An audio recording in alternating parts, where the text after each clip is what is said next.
Galing kay Aljan Santos, sobrang taas na po ng presyo ng gas. Kawawang mga motorista at mga commuters, sigurado magtataas na naman ang presyo ng pamasahe.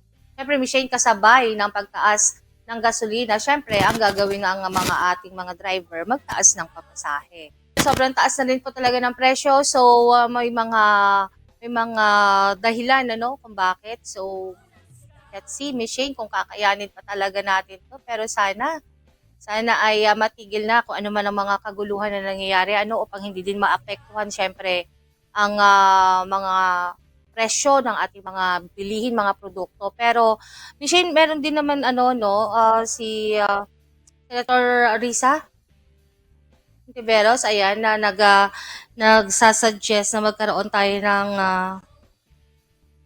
ayan, na magiging para sa kahandaan ng ating bansa sa pandaigdigang krisis. So let's see kung paano ito isasakatuparan bilang solusyon daw sa minungkahi niya pagtatayo ng pambansang strategic energy reserve, isang imbakan Michelle ng langis at kuryente na pinamamahalaan ng gobyerno.